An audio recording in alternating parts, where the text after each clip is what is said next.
ಬೀದರ್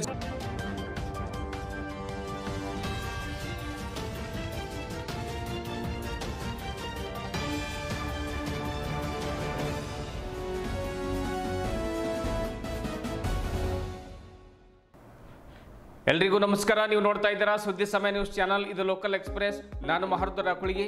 ಮತ್ತೆ ಒಂದಿಷ್ಟು ಹೊಸ ಸುದ್ದಿಗಳನ್ನು ತೆಗೆದುಕೊಂಡು ನಾವು ನಿಮ್ಮ ಮುಂದೆ ಬರ್ತಾ ಇದ್ದೀವಿ. ಈ ದಿನದ ಪ್ರಮುಖ ಹೆಡ್ಲೈನ್ಸ್ಗಳನ್ನು ನೋಡ್ಕೊಂಡು ಬರೋಣ. ಜಿಲ್ಲಾ ಹಾಗೂ ತಾಲೂಕಾ ಮಟ್ಟದಲ್ಲಿ 23 ಜನರ ಸಮಿತಿ ರಚನೆ ಮಾಡಲಾಗ್ತಾ ಇದೆ. ಕಾಂಗ್ರೆಸ್ ಸರ್ಕಾರದ ಸಾಧನೆಗಳನ್ನು ಜನರಿಗೆ ತಲುಪಿಸಲು ಸಾಮಾಜಿಕ ಜಾಲತಾಣ ಬಲಗೊಳಿಸುವ ಅವಶ್ಯಕತೆ ಇದೆ. ಡಿಜಿಟಲ್ ಯುವ ಸ್ಥಾಪಿಸಲಾಗ್ತಾ ಇದೆ. ವಿನಯ್ ಕುಮಾರ್ ಸೊರಕೆ. ಶಾಸಕ ಡಾಕ್ಟರ್ ಶೈಲೇಂದ್ರ ಬೆಲ್ದಾಳೆ ಅವರಿಂದ ಪ್ರಧಾನಮಂತ್ರಿ ನರೇಂದ್ರ ಮೋದಿ ಅವರ ಜನ್ಮದಿನದ ಪ್ರಯುಕ್ತ ಶ್ರೀ ಬಾಲಮ್ಮ ದೇವಿಗೆ ವಿಶೇಷ ಪೂಜೆ. ಸರ್ಕಾರಿ ಸಮುದಾಯ ಆರೋಗ್ಯ ಕೇಂದ್ರದ ಒಳ ರೋಗಿಗಳಿಗೆ ಹಣ್ಣು ಹಾಲು ವಿತರಣೆ. ಮೋದಿ ಅವರಿಗೆ ದೇವರ ಆಯುಷ್ಯ ಆರೋಗ್ಯ ನೀಡಲಿ ಎಂದು ಪ್ರಾರ್ಥನೆ. ಕಟಕ್ ಚಿಂಚೋಳಿಯ ಶ್ರೀ ಶಾಂತಲಿಂಗೇಶ್ವರ ಹುಲ್ಕುಂಟಿ ಮಠದಲ್ಲಿ ಜರುಗಿದ ಶ್ರಾವಣ ಸಮಾಪ್ತಿ ಭಜನಾ ಕಾರ್ಯಕ್ರಮ. ಮಹಾಪ್ರಸಾದ ಸವಿದು ಧನ್ಯರಾದ ಭಕ್ತಾದಿಗಳು. ಸುಮಾರು 25ಕ್ಕೂ ಹೆಚ್ಚು ಕಲಾ ತಂಡಗಳಿಂದ ಭಕ್ತಿ ಭಾವದ ಭಜನಾ ಕಾರ್ಯಕ್ರಮ. ಭಜನೆಯಲ್ಲಿ ಹಲವು ಕಲಾವಿದರು ಭಾಗಿ. 8 ತಹಸೀಲ್ದಾರ್ 2 ಎಸಿ ವಿರುದ್ಧ ಲೋಕಾಯುಕ್ತರಿಂದ ಸುಮೋಟೋ ಕೇಸ್ ದಾಖಲೆ. ನಿವೃತ್ತ ಯೋಧರಿಗೆ ಸ್ವಾತಂತ್ರ್ಯ ಹೋರಾಟಗಾರರಿಗೆ ನಿಗದಿತ ಸಮಯದಲ್ಲಿ ನಿವೇಶನ ಹಂಚಿಕೆ ಮಾಡದ ಆರೋಪ. ಬೀದರ್ ಲೋಕಾಯುಕ್ತ ಡಿಎಸ್ಪಿ ಹನುಮಂತರಾಯ್ ಅವರಿಂದ ಸುಮೋಟೋ ಕೇಸ್ ದಾಖಲು. ಇಂದಿನ ಒಂದಿಷ್ಟು ವಾರ್ತೆಗಳ ವಿವರಗಳನ್ನು ನೋಡ್ಕೊಂಡು ಬರೋಣ. ಕಾಂಗ್ರೆಸ್ ಸರ್ಕಾರದ ಸಾಧನೆಗಳನ್ನು ಪ್ರಚಾರ ಸಮಿತಿ ಮತ್ತು ಗ್ಯಾರಂಟಿ ಯೋಜನೆಗಳ ಅನುಷ್ಠಾನ ಸಮಿತಿ ಸಹಯೋಗದೊಂದಿಗೆ ಮನೆ ಮನೆಗಳಿಗೆ ತಲುಪಿಸುವಂಥ ಕಾರ್ಯ ಮಾಡಲಾಗ್ತಾ ಇದೆ ಎಂದು ಕೆಪಿಸಿಸಿ ಪ್ರಚಾರ ಸಮಿತಿ ರಾಜ್ಯಾಧ್ಯಕ್ಷ ವಿನಯ್ ಕುಮಾರ್ ಸೊರಕೆ ತಿಳಿಸಿದರು. ನಗರದ ಜಿಲ್ಲಾ ಪತ್ರಿಕಾ ಭವನದಲ್ಲಿ ಗುರುವಾರ ಕರೆದ ಸುದ್ದಿಗೋಷ್ಠಿಯನ್ನು ಉದ್ದೇಶಿಸಿ ಮಾತನಾಡಿರುವಂಥ ಅವರು, ಸರ್ಕಾರ ಜನಸೇವೆ ಮಾಡ್ತಾ ಇದೆ, ಆದರೆ ಪ್ರಚಾರ ಮಾತ್ರ ಆಗ್ತಾ ಇಲ್ಲ. ಹಾಗಾಗಿ ಡಿಜಿಟಲ್ ಯುವ ಹೆಸರಿನಲ್ಲಿ ಯುವಕರಿಗೆ ಸಾಮಾಜಿಕ ಜಾಲತಾಣ ಬಳಕೆ ಕುರಿತು ತರಬೇತಿ ಶಿಬಿರಗಳನ್ನು ಆಯೋಜನೆ ಮಾಡತಕ್ಕಂಥದ್ದು. ಪಕ್ಷ ಸಂಘಟನೆ ಸಲುವಾಗಿ ಜಿಲ್ಲಾ ಹಾಗೂ ತಾಲೂಕಾ ಮಟ್ಟದಲ್ಲಿ 23 ಜನರ ಸಮಿತಿಗಳನ್ನು ರಚಿಸಿ ಅದರಲ್ಲಿ ಪಂಚಾಯತ್ ಸದಸ್ಯರು, ಕಾರ್ಯಕರ್ತರು ಹಾಗೂ ವಿವಿಧ ಮುಖಂಡರಿಗೆ ಜವಾಬ್ದಾರಿಗಳನ್ನು ನೀಡಲಾಗುವುದು. ಮುಖಂಡರಿಗೆ ಆಮೇಲೆ ಈ ಸಮಿತಿಗಳಲ್ಲಿ ಸಾಮಾಜಿಕ ನ್ಯಾಯ ಮತ್ತು ಮಹಿಳೆಯರಿಗೆ ಅವಕಾಶ ಮತ್ತು ನಿಷ್ಠಾವಂತರಿಗೆ ಜವಾಬ್ದಾರಿಗಳನ್ನು ನೀಡಲಾಗ್ತಾ ಇದೆ. ಒಟ್ಟು 1 ಲಕ್ಷ ನೇಮಕಾತಿಗಳನ್ನು ಮಾಡಿಕೊಳ್ಳಲಾಗುವುದು ಎನ್ನುವಂಥ ಮಾತನ್ನು ವಿನಯ್ ಕುಮಾರ್ ಸೊರಕೆ ಅವರು ಹೇಳಿದರು. ಕಾಂಗ್ರೆಸ್ ಸರ್ಕಾರ ಗ್ಯಾರಂಟಿ ಯೋಜನೆಗಳನ್ನು ಜಾರಿಗೆ ತಂದಿದೆ. ಹೀಗಾಗಿ ತಲಾದಾಯ ಕ್ಷೇತ್ರದಲ್ಲಿ ರಾಜ್ಯಕ್ಕೆ ನಂಬರ್ 1 ಸ್ಥಾನ ಬಂದಿದೆ. ಆದರೆ ಪ್ರಚಾರ ಮಾಡಲು ನಮ್ಮಲ್ಲಿ ಕೊರತೆ ಇದೆ. ಈ ಕಾರಣಕ್ಕಾಗಿಯೇ ಪ್ರಚಾರ ರಥಯಾತ್ರೆ ಕೂಡ ರಾಜ್ಯದಾದ್ಯಂತ ನಡೆಸಲಾಗ್ತಾ ಇದೆ ಎಂದು ವಿನಯ್ ಕುಮಾರ್ ಸೊರಕೆ ಹೇಳಿದರು. ಮತಗಳ್ಳತನ ಸಾಕಷ್ಟು ನಡೀತಾ ಇದೆ ಎಂದು ಕೇಂದ್ರ ವಿರೋಧ ಪಕ್ಷದ ನಾಯಕ ರಾಹುಲ್ ಗಾಂಧಿ ಈಗಾಗಲೇ ಎಲ್ಲಾ ಕಡೆ ಸಂಚಾರವನ್ನು ಮಾಡ್ತಾ ಇದ್ದಾರೆ. ಬಿಹಾರದಲ್ಲಿ ಸುಮಾರು 1800 ಕಿಲೋಮೀಟರ್ ಸಂಚಾರ ಮಾಡಿ ಜಾಗೃತಿ ಕೂಡ ಮೂಡಿಸಿದ್ದಾರೆ. ಇದನ್ನ ಮನಗಂಡು ಚುನಾವಣಾ ಆಯೋಗ ರಾಹುಲ್ ಗಾಂಧಿ ಅವರಿಗೆ ಹೆದರಿಸುವ ಕೆಲಸ ಮಾಡ್ತಾ ಇದೆ ಎಂದು ಆಯೋಗದ ವಿರುದ್ಧ ಆರೋಪ ಮಾಡಿದ ವಿನಯ್ ಕುಮಾರ್ ಅವರು, ಈ ಕುರಿತು ಮತದಾರರಲ್ಲಿ ಜಾಗೃತಿ ಮೂಡಿಸುವಂತ ಕಾರ್ಯ ರಾಹುಲ್ ಗಾಂಧಿ ಅವರು ನಿರಂತರವಾಗಿ ಮಾಡ್ತಾ ಇದ್ದಾರೆ. ಅವರು ಯಾವುದೇ ಕಾರಣಕ್ಕೂ ಕೂಡ ಅದು ನಿಲ್ಲಿಸೋದಿಲ್ಲ ಅನ್ನುವಂತ ಮಾತನ್ನು ಕೂಡ ಹೇಳಿದರು. ಜಿಲ್ಲೆಯಲ್ಲಿ ಹೊಂದಾಣಿಕೆ ರಾಜಕಾರಣ ನಡೀತೇ ಇದ್ದಿಲ್ಲ ಅನ್ನುವಂತ ಪತ್ರಕರ್ತರ ಪ್ರಶ್ನೆಗೆ ಉತ್ತರಿಸಿದ ಸೊರಕೆ ಅವರು, ಈಗ ಈ ಕುರಿತು ಚರ್ಚಿಸಿ ನಿರ್ಧಾರ ಕೈಗೊಳ್ಳುತ್ತೇವೆ, ಜಿಲ್ಲಾಧ್ಯಕ್ಷರ ಜೊತೆ ಮಾತನಾಡಿ ಅದನ್ನ ಸರಿಪಡಿಸುವಂತ ಕಾರ್ಯ ಮಾಡ್ತೇವೆ ಎನ್ನುವಂತ ಮಾತನ್ನು ಕೂಡ ಹೇಳಿದರು. ಇದೇ ವೇಳೆ ಪ್ರಮುಖರಾದ ಭೀಮಣ್ಣ ಮೇಟಿ, ಜಾರ್ಜ್ ಫರ್ನಾಂಡಿಸ್, MS ಅಲಿ, ಹನುಮಂತ್ ಚೌಹಾಣ್ ಸೇರಿದಂತೆ ಇನ್ನಿತರರು ಉಪಸ್ಥಿತರಿದ್ದರು. 4,9 ಕೋಟಿ ರೂಪಾಯಿಯನ್ನ 1 ಲಕ್ಷ ಕೋಟಿ ರೂಪಾಯಿಯನ್ನ ನಾವು ಜನರ ಅಕೌಂಟಿಗೆ ಪಾರದರ್ಶಕವಾಗಿ ಹಾಕ್ತಾ ಇದ್ವಿ. 1 ಲಕ್ಷ ಕೋಟಿ ರೂಪಾಯಿ, ಅದರಲ್ಲಿ ಯಾವುದೇ ಭ್ರಷ್ಟಾಚಾರ ಇಲ್ಲ. ಇವತ್ತು ಆ ಅಕೌಂಟಿಗೆ ಹೋದಂತ ಹಣ ಅದು ಅಲ್ಲೇ ಉಳಿಯುವುದಿಲ್ಲ, ಅದು ಮಾರುಕಟ್ಟೆಯಲ್ಲಿ ಇವತ್ತು ಚಲಾವಣೆ ಆಗ್ತದೆ. ನಂತರ ಮಹಿಳೆಯರಿಗೆ ಒಂದು ಪರ್ಚೇಸಿಂಗ್ ಕೆಪಾಸಿಟಿ ಬಂತು. ನಂತರ ಮೊನ್ನೆ ಇತ್ತೀಚೆಗೆ ದಿವಸ ಸೆಂಟ್ರಲ್ ಗೌರ್ಮೆಂಟ್ ಒಂದು ರೀತಿ ಸರ್ವೆ ಮಾಡ್ತು, ದೇಶದಲ್ಲಿ ತಲಾದಾಯ ಎಲ್ಲಿ ಜಾಸ್ತಿ ಅಂತೇಳಿ. ತಲಾದಾಯ ಸರ್ವೆಯಲ್ಲಿ, ಸೆಂಟ್ರಲ್ ಗೌರ್ಮೆಂಟ್ನ ಸರ್ವೆಯಲ್ಲಿ ಇಡೀ ದೇಶದಲ್ಲಿ ಕರ್ನಾಟಕ ರಾಜ್ಯ ಪ್ರಥಮ ಸ್ಥಾನ. 2,04,000 ರೂಪಾಯಿ ಪ್ರತಿಯೊಂದು ತಲಾದಾಯ ಅನ್ನುವಂಥ ರೀತಿಯಲ್ಲಿ ಪ್ರಥಮ ಸ್ಥಾನ ಕರ್ನಾಟಕ ರಾಜ್ಯ. ನಂತರ ಫ್ಯಾಕ್ಟ್ ಫೈಂಡಿಂಗ್ ಕಮಿಟಿ ಅಂತ ಮಾಡಿದರು. ಕೆಪಿಸಿಸಿಯಿಂದ ಅಧ್ಯಕ್ಷರು ಫ್ಯಾಕ್ಟ್ ಫೈಂಡಿಂಗ್ ಕಮಿಟಿ ಅಂತ ಮಾಡಿದರು. ಅದರಲ್ಲಿ 9 ಕ್ಷೇತ್ರಕ್ಕೆ ನನ್ನನ್ನು ಚೇರ್ಮನ್ ಮಾಡಿ, ನರೇಂದ್ರ ಸ್ವಾಮಿ ಅವರು ಉಪ ಚೇರ್ಮನ್, ಶಾಸಕರು ಒಂದು ಕಮಿಟಿ ಮಾಡಿದರು. ನಾವು ಆ ಕಮಿಟಿಯವರು ನಾವು ಪ್ರತಿ ಕ್ಷೇತ್ರಕ್ಕೆ ಭೇಟಿ ಕೊಟ್ಟು ಅಲ್ಲಿಯ ಅಭ್ಯರ್ಥಿಗಳು, ಕಂಟೆಸ್ಟ್ ಮಾಡಿದಂಥ ಅಭ್ಯರ್ಥಿಗಳು ಅಥವಾ ಸಚಿವರಿರ್ಬೋದು, ಶಾಸಕರಿರ್ಬೋದು, ಅಥವಾ ಹಿಂದೆ ಅಸೆಂಬ್ಲಿಗೆ ಕಂಟೆಸ್ಟ್ ಮಾಡಿದಂಥ ಅಭ್ಯರ್ಥಿಗಳು, ಜಿಲ್ಲಾ ಕಾಂಗ್ರೆಸ್ ಅಧ್ಯಕ್ಷರಿರ್ಬೋದು, ಬ್ಲಾಕ್ ಕಾಂಗ್ರೆಸ್ ಅಧ್ಯಕ್ಷರಿರ್ಬೋದು, ಬೇರೆ ಬೇರೆ ನಮ್ಮ ಕಾರ್ಯಕರ್ತರ ಒಂದು ಆಹ್ವಾನಗಳನ್ನು ಕೇಳಿದಂಥ ಸಮಯದಲ್ಲಿ ಪ್ರತಿ ಕ್ಷೇತ್ರದಲ್ಲಿ ಕೂಡ MLA ಕ್ಷೇತ್ರದಲ್ಲಿ 20,000ದಿಂದ 30,000 ವೋಟ್ ಎಕ್ಸೆಸ್ ಇದೆ ಅಂತ ಹೇಳಿದರು. ಮಹದೇವಪುರ 1ರಲ್ಲೇ 82,000 ವೋಟು ಎಕ್ಸೆಸ್ ಇದೆ ಅಂತ ಹೇಳಿದರು. ನಾವು ಅದನ್ನು ರಿಪೋರ್ಟ್ ಮಾಡಿ ಸಬ್ಮಿಟ್ ಮಾಡಿದೆವು. AICC ಅವರು ಒಂದು ತಂಡ ಮಾಡಿ ಅದನ್ನು ಸಂಶೋಧನೆ ಮಾಡಬೇಕು ಅಂತೇಳಿ ಮಾಡಿ ಇವತ್ತು ಸಾಧಾರಣ 1 ಲಕ್ಷಕ್ಕಿಂತ ಮಿಕ್ಕಿ ವೋಟು ಎಕ್ಸೆಸ್ ಇದೆ ಅನ್ನುವಂಥ ರೀತಿಯ ಒಂದು ರಿಪೋರ್ಟು ಅದನ್ನು ರಾಹುಲ್ ಗಾಂಧಿ ಅವರು ಪತ್ರಿಕಾಗೋಷ್ಠಿ ಮುಖಾಂತರ ಪ್ರಚುರಪಡಿಸುವಂಥ ಕೆಲಸ ಮಾಡಿದರು. ಮನ್ನೈಖೇಳಿ ಗ್ರಾಮದಲ್ಲಿ ಶಾಸಕ ಡಾಕ್ಟರ್ ಶೈಲೇಂದ್ರ ಬೆಲ್ದಾಳೆ ಅವರಿಂದ ಪ್ರಧಾನಮಂತ್ರಿ ನರೇಂದ್ರ ಮೋದಿ ಅವರ ಜನ್ಮದಿನದ ಪ್ರಯುಕ್ತ ಶ್ರೀ ಬಾಲಮ್ಮ ದೇವಿಗೆ ವಿಶೇಷ ಪೂಜೆ ಹಾಗೂ ಸರ್ಕಾರಿ ಸಮುದಾಯ ಆರೋಗ್ಯ ಕೇಂದ್ರದ ಒಳರೋಗಿಗಳಿಗೆ ಹಣ್ಣು ವಿತರಣೆ ಮಾಡಲಾಯಿತು. ದೇಶದ ಪ್ರಧಾನಮಂತ್ರಿ ಶ್ರೀ ನರೇಂದ್ರ ಮೋದಿ ಅವರ 75ನೇ ಜನ್ಮದಿನದ ಪ್ರಯುಕ್ತ ಬೀದರ್ ದಕ್ಷಿಣ ಮತಕ್ಷೇತ್ರದ ಶಾಸಕ ಡಾಕ್ಟರ್ ಶೈಲೇಂದ್ರ ಬೆಲ್ದಾಳೆ ಮೊನ್ನೆ ಒಂದು ಗ್ರಾಮದ ಮನ್ನೈಖೇಳಿ ಗ್ರಾಮದ ಇತಿಹಾಸ ಪ್ರಸಿದ್ಧ ಶ್ರೀ ಬಾಲಮ್ಮ ದೇವಿ ಮಂದಿರದಲ್ಲಿ ಶ್ರೀ ನರೇಂದ್ರ ಮೋದಿ ಅವರು 100 ಕಾಲ ಬಾಳಲಿ ಮತ್ತು ಅವರ ನಾಯಕತ್ವದಲ್ಲಿ ಭಾರತ ವಿಶ್ವಗುರುವಾಗಲಿ ಎಂದು ಪ್ರಾರ್ಥಿಸಿ ದೇವಿಗೆ ವಿಶೇಷ ಪೂಜೆಯನ್ನು ಸಲ್ಲಿಸುತ್ತಾರೆ.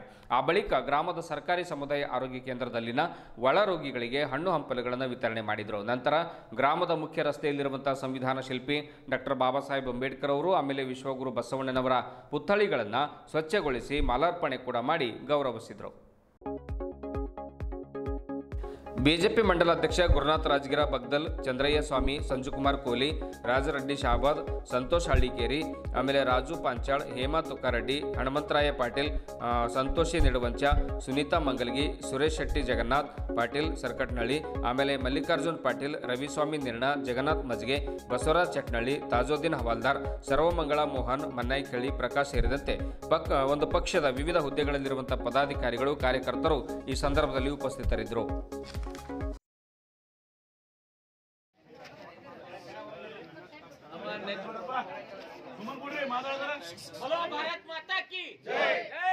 ನಮ್ಮ ನೆಚ್ಚಿನ ಪ್ರಧಾನಮಂತ್ರಿಯಾದ ಶ್ರೀ ನರೇಂದ್ರ ಮೋದಿಜಿಯವರ ಜನ್ಮದಿನ ನಿಮಿತ್ತ ಇವತ್ತು ಆರೋಗ್ಯ ಆಸ್ಪತ್ರೆಯಲ್ಲಿ ದಾಖಲಾದಂಥ ರೋಗಿಗಳಿಗೆ ಹಣ್ಣು ವಿತರಣೆ, ಬ್ರೆಡ್ಡು ಇತ್ಯಾದಿಗಳ ಎಲ್ಲ ನಮ್ಮ ಮಂಡಲ ಅಧ್ಯಕ್ಷರು ಎಲ್ಲ ನಮ್ಮ ನಾಯಕರ ನೇತೃತ್ವದಲ್ಲಿ ನಾವಿವತ್ತು ಎಲ್ಲರನ್ನು ಕೊಟ್ಟಿದ್ದೀವಿ. ಪ್ರಧಾನಮಂತ್ರಿ ನರೇಂದ್ರ ಮೋದಿಜಿಯವರು 100 ವರ್ಷ ಬಾಳಬೇಕು, ಬಾಳಿ ಈ ದೇಶಕ್ಕೆ ಹೇಗೂ ಅವ್ರದ್ದೊಂದು ಗುರಿ ಇದೆ, ನಮ್ಮ ದೇಶ ವಿಶ್ವಗುರು ಆಗ್ಬೇಕಂತ. ಆ ನಿಟ್ಟಿನಲ್ಲಿ ನಾವೆಲ್ಲ ಸಾಕ್ತಾ ಇದ್ದೀವಿ. ಅದಕ್ಕೆ ಅವ್ರಿಗೆ ದೇವರು ಇನ್ನೆಷ್ಟು ಭಗವಂತ ಅವ್ರಿಗೆ ಶಕ್ತಿ ಕೊಡಲಿ, ಈ ದೇಶನ ಮುನ್ನಡೆಸುವಂಥ ವಿಶ್ವಗುರು ಮಾಡೋವಂಥ ವಿಶ್ವ ನಾಯಕ ಮಾಡಂಗ ಭಗವಂತ ಅವರನ್ನು ಮಾಡಲಿ ಅಂತ ಈ ಸಂದರ್ಭದಲ್ಲಿ ನಾವೆಲ್ಲರೂ ಬಾಲಮ್ಮ ತಾಯಿ ದೇವಸ್ಥಾನ ಹತ್ರ ಅಭಿಷೇಕ ಮಾಡಿ ಪೂಜೆ ಪುನಸ್ಕಾರ ಮಾಡಿ ಮೋದಿಜಿಯವರು ಜಾಸ್ತಿ ವರ್ಷ ಉಳಿಬೇಕು, ದೇಶಕ್ಕೆ ಇನ್ನಿಷ್ಟು ಮುಂದೆ ನಡೆಸುವಂಥ ಶಕ್ತಿ ಆ ತಾಯಿ ಅವರು ತಾಯಿ ಆರಾಧಕರಿದ್ದಾರೆ. ದಸರಾ ಸಮಯದಲ್ಲಿ 9 ದಿನ ಅವರು 5-6 ಡಿಸ್ಟಿಕ್ಕಿಗೆ ಸ್ವತಂತ್ರ ಮಾಡಿದಂಥ ಕೀರ್ತಿ ಸರ್ದಾರ್ ವಲ್ಲಭಭಾಯಿ ಪಟೇಲ್ಗೆ ಸಲ್ತದೆ. ಮತ್ತು ಆ ಒಂದು ಹೋರಾಟದಲ್ಲಿ ಏನು ಮರಣ ಹೊಂದಿದ್ರು ಅವರ ಆತ್ಮ ಕೂಡ ಶಾಂತಿ ಸಿಗಲಿ ಅಂತ ಭಗವಂತನ ಪ್ರಾರ್ಥನೆ ಮಾಡಿಕೊಂಡು ಇನ್ನೊಂದು ಸಲ ನರೇಂದ್ರ ಮೋದಿಯವರ 75ನೇ ಜನ್ಮದಿನದ ಹಾರ್ದಿಕ ಶುಭಾಶಯ ಕೊಡ್ತೀನಿ. ಧನ್ಯವಾದ. ಭಾಲ್ಕಿ ತಾಲೂಕಿನ ಖಟಕ್ಚಿಂಚೋಳಿ ಸುಕ್ಷೇತ್ರ ಅಂದರೆ ಅದೊಂದು ಶರಣರ ನಾಡು, ಮಹಾತ್ಮರ ಬೀಡು. ಅಲ್ಲಿ ಸುಮಾರು 370 ಎಕರೆ ಜಮೀನಿನಲ್ಲಿ ಅರಣ್ಯ ಪ್ರದೇಶ ಇದೆ. ಈ ಪ್ರದೇಶದ ಮಧ್ಯೆ ಗುಡ್ಡಗಾಡುಗಳ ಮಧ್ಯೆ ಶ್ರೀ ಶಾಂತಲಿಂಗೇಶ್ವರ ಹುಲ್ಕುಂಟಿ ಮಠದಲ್ಲಿ ಪ್ರತಿ ವರ್ಷ ಶ್ರಾವಣ ಮಾಸದ ಪ್ರಯುಕ್ತ 1 ತಿಂಗಳು ಭಜನೆ ಕಾರ್ಯಕ್ರಮ ನಡೆಯುತ್ತೆ. ವಿವಿಧ ಕಲಾವಿದರು ಈ ಮಂದಿರಕ್ಕೆ ಆಗಮಿಸಿ ತಮ್ಮ ಭಜನಾ ಸೇವೆಯನ್ನು ನಡೆಸಿಕೊಡ್ತಾರೆ. ಕರ್ನಾಟಕ ಮಾತ್ರವಲ್ಲ, ಪಕ್ಕದ ತೆಲಂಗಾಣ, ಮಹಾರಾಷ್ಟ್ರದಿಂದಲೂ ಕೂಡ ಭಕ್ತಾದಿಗಳು ಈ ಒಂದು ಮಂದಿರಕ್ಕೆ ಆಗಮಿಸ್ತಾರೆ. ಕೊನೆಗೆ ಶ್ರಾವಣ ಮಾಸದ ಸಮಾರೋಪ ಸಮಾರಂಭ ಕೂಡ ಜರುಗುತ್ತೆ. ಸುಮಾರು 25ಕ್ಕೂ ಹೆಚ್ಚು ಕಲಾವಿದರ ತಂಡ ಮಂದಿರಕ್ಕೆ ಆಗಮಿಸಿ ತಮ್ಮ ಭಜನಾ ಸೇವೆಯನ್ನು ನಡೆಸಿಕೊಟ್ರು. ಶ್ರೀಮಠದ ಪೀಠಾಧ್ಯಕ್ಷರಾದ ಪೂಜ್ಯ ಶ್ರೀ ಶಿವಾನಂದ ಮಹಾಸ್ವಾಮಿಗಳು ಈ ಮಠವನ್ನು ಮುನ್ನಡೆಸಿಕೊಂಡು ಹೋಗ್ತಾ ಇದ್ದಾರೆ. ಇದಕ್ಕೆ ಗ್ರಾಮದ ಮುಖಂಡರು, ಕಲಾವಿದರು, ಯುವಕರು, ಮಹಿಳೆಯರು ಎಲ್ಲರೂ ಕೂಡ ಸಾಥನ್ನು ಕೊಡ್ತಾ ಇದ್ದಾರೆ. ಒಂದು ಶ್ರೀಮಠಕ್ಕೆ ಒಂದು ದೊಡ್ಡ ಇತಿಹಾಸವೇ ಇದೆ. ಅಲ್ಲಿ ಶಾಂತಲಿಂಗೇಶ್ವರರು, ಅಲ್ಲಮ ಪ್ರಭುಗಳು, ಬಸವಾದಿ ಶರಣರು ಕೂಡ ಅಲ್ಲಿ ಬಂದು ಭೇಟಿ ಕೊಟ್ಟಿರ್ತಕ್ಕಂಥ ಒಂದು ತಾಣ ಆಗಿದೆ ಎನ್ನುವಂಥ ಒಂದು ಪ್ರತೀತಿ ಕೂಡ ಇದೆ. ಸೊ ಇಂಥ ಒಂದು ಅರಣ್ಯ ಪ್ರದೇಶದ ಮಧ್ಯೆ ಇರುವಂಥ ಶಾಂತಲಿಂಗೇಶ್ವರ ಮಠದಲ್ಲಿ ಶ್ರಾವಣ ಮಾಸದ ಸಮಾಪ್ತಿ ಕಾರ್ಯಕ್ರಮ ನಡೆಯುತ್ತೆ. ಆಮೇಲೆ ಖಾಂಡ್ ಅಂದರೆ ಮಹಾಪ್ರಸಾದ ವ್ಯವಸ್ಥೆ ಕೂಡ ಮಾಡಲಾಗುತ್ತೆ. ಅಲ್ಲಿ ಸಾವಿರಾರು ಜನ ಶರಣರು ಮಹಾಪ್ರಸಾದವನ್ನು ಸವಿದು ಅಲ್ಲಿ ಧನ್ಯರಾಗ್ತಾರೆ.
ನಿವೃತ್ತ ಯೋಧರಿಗೆ, ಹುತಾತ್ಮ ಯೋಧರ ಅವಲಂಬಿತರಿಗೆ ಹಾಗೂ ಸ್ವಾತಂತ್ರ್ಯ ಹೋರಾಟಗಾರರಿಗೆ ಮತ್ತು ಅವರ ಅವಲಂಬಿತರಿಗೆ ನಿಯಮಾನುಸಾರವಾಗಿ ಸರ್ಕಾರದಿಂದ ನಿಗದಿತ ಸಮಯದಲ್ಲಿ ನಿವೇಶನಗಳನ್ನು ನೀಡದೆ ಕರ್ತವ್ಯ ಲೋಪ ಎಸಗಿದ ಹಿನ್ನೆಲೆಯಲ್ಲಿ 8 ಜನ ತಹಸೀಲ್ದಾರ್ಗಳಿಗೆ, 2 ಎಸಿಗಳಿಗೆ ಇವರ ವಿರುದ್ಧ ಲೋಕಾಯುಕ್ತ ಸುಮೋಟೋ ಕೇಸ್ ದಾಖಲಿಸಿದೆ. ಜಿಲ್ಲೆಯ ತಹಸೀಲ್ದಾರ್ಗಳಾಗಿರ್ತಕ್ಕಂಥ ರವೀಂದ್ರ ದಾಮ ಬೀದರ್, ದತ್ತಾತ್ರೇಯ, ಆಮೇಲೆ ಬಸವ ಕಲ್ಯಾಣ, ಮಲ್ಲಿಕಾರ್ಜುನ ವಡ್ಡನಕೇರೆ, ಆಮೇಲೆ ಅಂಜುಮ್ ತಬಸ್ಸುಮ್ ಹುಮನಾಬಾದ್, ಅಮಿತ್ ಕುಲಕರ್ಣಿ ಕಮಲ್ನಗರ್, ಶಿವಾನಂದ್ ಮೇತ್ರೆ ಹುಲ್ಸೂರ್, ಮಂಜುನಾಥ್ ಪಾಂಚಾಳ್ ಚಿಡಗುಪ್ಪ, ಮಹೇಶ್ ಪಾಟೀಲ್ ಔರಾದ್, ಆಮೇಲೆ ತಹಸೀಲ್ದಾರ್ಗಳ ವಿರುದ್ಧ ಮತ್ತು ಬೀದರ್ ಎಸಿ ಮೊಹಮ್ಮದ್ ಶಕೀಲ್ ಅವರ ವಿರುದ್ಧ, ಬಸವ ಕಲ್ಯಾಣ ಎಸಿ ಮುಕುಲ್ ಜೈನ್ ಅವರ ವಿರುದ್ಧ ಲೋಕಾಯುಕ್ತರು ಕೇಸ್ ದಾಖಲಿಸಿದ್ದಾರೆ. ಅಂದರೆ ಸಮಯಕ್ಕೆ ಸರಿಯಾಗಿ ಅವರು ಹುತಾತ್ಮ ಯೋಧರಿಗೆ, ಅವರ ಅವಲಂಬಿತರಿಗೆ, ಸ್ವಾತಂತ್ರ್ಯ ಹೋರಾಟಗಾರರಿಗೆ ಮತ್ತು ಅವರನ್ನೇ ನಂಬಿಕೊಂಡು ಮನೆಯಲ್ಲಿ ಕೂತಿರ್ತಕ್ಕಂಥವರಿಗೆ ಇವರು ಸಮಯಕ್ಕೆ ಸರಿಯಾಗಿ ನಿವೇಶನಗಳನ್ನೇ ಕೊಟ್ಟಿಲ್ಲ ಅನ್ನುವಂಥ ಒಂದು ಆರೋಪದಡಿಯಲ್ಲಿ ಕೇಸ್ ದಾಖಲಾಗಿದೆ. ಅದು ಲೋಕಾಯುಕ್ತ DYSP ಹನುಮಂತ ಅವರ ಒಂದು ನೇತೃತ್ವದಲ್ಲಿ ಈ ಕೇಸ್ ದಾಖಲಾಗಿದೆ, ಸುಮೋಟೋ ಕೇಸ್ ದಾಖಲಾಗಿದೆ.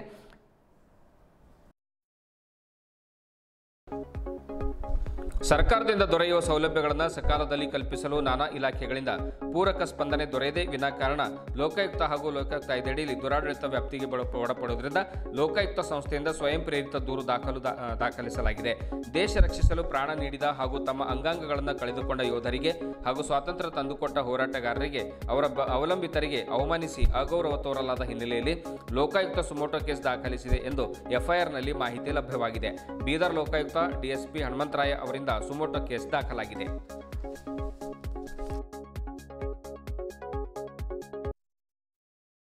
ಇದುವರೆಗೂ ಸುದ್ದಿ ಕೊಟ್ಟಿರುವ ನಾನು ಮಹರುದ್ರ ಆಕಳಿಗೆ ಮತ್ತೆ ಮುಂದಿನ ವಾರ್ತೆಗಳೊಂದಿಗೆ ಭೇಟಿಯಾಗೋಣ. ವಂದನೆಗಳು.